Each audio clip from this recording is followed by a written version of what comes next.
So this is the Trilogy ventilator. It is both an invasive and a non-invasive ventilator, so it can be replacing our BiPAPs, which we're currently using, or it could be used actually as an invasive ventilator for transport, or even technically in ICU.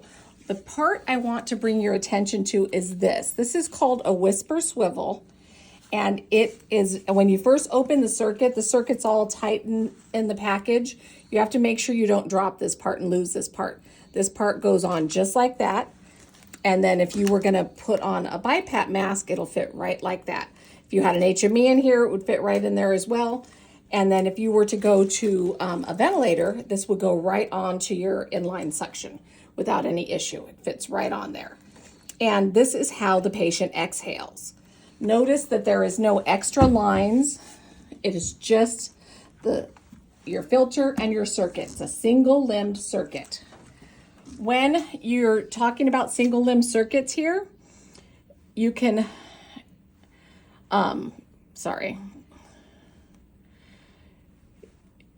this is what we're talking about down here. It's under your little settings. It is always passive. They used to have an active circuit that had the little lines, and that's why it exists here, but that's been phased out. It didn't end up working very well. Obviously, we would have it on adult, and active humidification is off because we're not using actual heaters. We're just using our HMEs. So what I really want to show you is how you can have a bunch of different settings on here. If you do not press new patient, I know on our ventilators, we usually come up and we start with a new patient. Here, I would highly advise you do not do that, that you just choose one of these settings. So if you were gonna go to BiPAP, you would choose your ST. Once you're in there, you're gonna change it, and you can change your settings. So patient doesn't need quite so much PEEP, you go down to 6. Notice that I'm keeping a distance of 10 between them. And the reason for that is when you think about your traditional ST as a setting, it is basically CPAP and pressure support. So this would be your CPAP, obviously, and the difference of 10 is your pressure support of 10. So when you're only giving a patient 10/5, that's only a CPAP of 5, a pressure support of 5. And they really do need more than that, in order to at least move off some CO2. Obviously, if they have a higher CO2, you might have to go even higher. You can go to 20/6, and then that's gonna be a little bit more. Now remember, in ST, your rate is just a backup rate.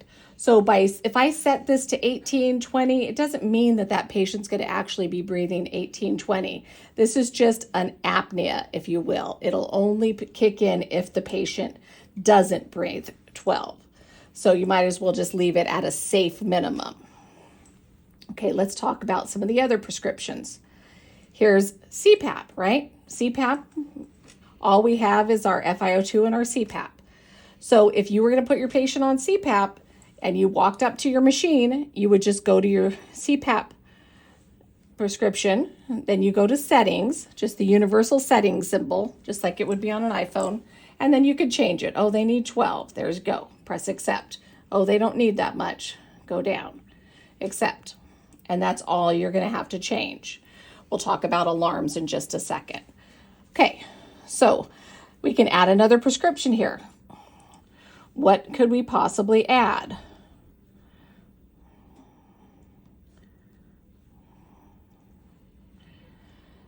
How about ACPC? So this would be like what you'll find on some of our V60s is we're going to set it up in pressure control. And this would be a great option for some of your patients that have a high CO2. You really need to blow it off. But now this respiratory rate's a real respiratory rate. If I set that at 24, that patient, by golly, is going to be breathing 24, right? So notice none of this other stuff changed. Your trigger type didn't change, your sensitivity, all that stuff is staying the same. Okay, so something that I feel that a lot of people underutilize is this pressure control setting. This, you could use it on the V60, you could use it on this. And when you have a patient that you're one gas away from intubation, this is when you want to choose this mode. AVAPS is very good as well. But the thing about AVAPS is you have to make sure that you're setting your minimum pressure high enough that they get that tidal volume right away. But on this one, you could also set this pressure control.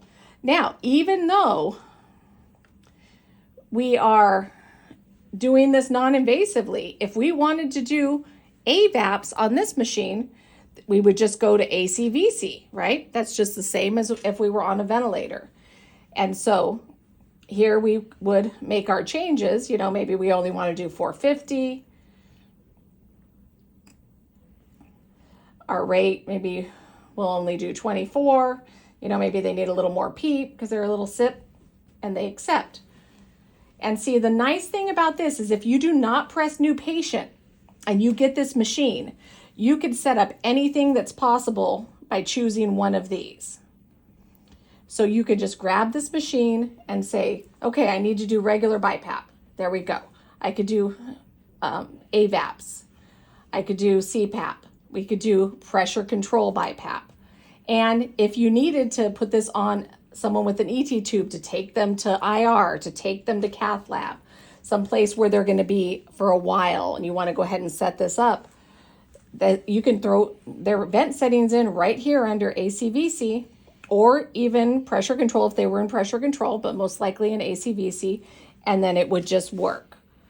And you wouldn't have to re-change everything. So you're just going to choose under the house, the little home, fine tune under settings, right? 500, accept, and then start ventilation when you're ready to start ventilation. When you start ventilation, the screen is a little different. You're not going to be able to see it from there. I'm going to go ahead and go back to home here, silencing it for you. I don't have a test lung on here, I apologize. But that's where you're going to see all your numbers, and would be where you would chart from. Okay, there's other views. I wouldn't worry about that. This regular view is fine. But you're going to see your settings over here and what the patient's actually doing over here. Obviously, my hand is not giving a good return tidal volume, so that's why the numbers are a little funky. Okay, I'm going to go ahead and silence this. Okay, reset your alarm. And then in order to go into your alarms, it's underneath this little alarm right here. Okay, gotta reset. Okay, turn standby. So the same button that you would turn on will go to standby first. If I were to push and hold, it would turn the whole machine off. But just that quick push, and then the standby popped up on the screen, and that's how we go to standby. So the alarms can only be set once you're ventilating. So let me start the ventilation again so you can see what I'm talking about. You go here, and then here you can set your alarms under your ventilator. And then you could just set how long you want your circuit disconnect, what you want your minimum and maximum pressures, all of the things, right? And then again, standby is right here. I would have pressed the power off if I wanted it to go all the way off. So it's really a simple machine. It's a nice machine. You just have to know what you're pushing up here. There's nothing really super fancy on it. If you're comfortable with an iPhone, you should probably be fine with this. The big thing is just try to leave it as the same patient, because then you could just go through and choose these settings. If I were to press new patient, it'll erase all of these that I've already put on here. And then that's just, then you're going to have to start from scratch. But the nice thing about it is it'll do everything. It's kind of a one-stop shop. But the big thing about this too is just kind of be aware of what you're doing with your patient. How far you want to go with your CO2. How far do you need to go with your oxygen? On your ST, try to have at least that 10 between them, 16/6, 18/8, in order to blow off some CO2 if you need to blow off some CO2. Keep an eye on your eye time. If they're very tachypnic, you may have to take this eye time way down in order to let them have enough E time, especially disease dependent. If they have COPD and they're retaining CO2, they need more E time to exhale all of that CO2. If they are stiffer lungs, then you might have to go way up on the IPAP. Try not to be super afraid of going too high on this. I noticed it goes way back to when everyone was in school. We always just chose really low numbers, and we really need to use BiPAP to its full potential. And especially when we're trying to prevent that intubation or rescue that asthmatic on BiPAP, we really need to be thinking about the disease process and what we're doing. Okay, so this is really nice and simple. You just choose what you're going to choose.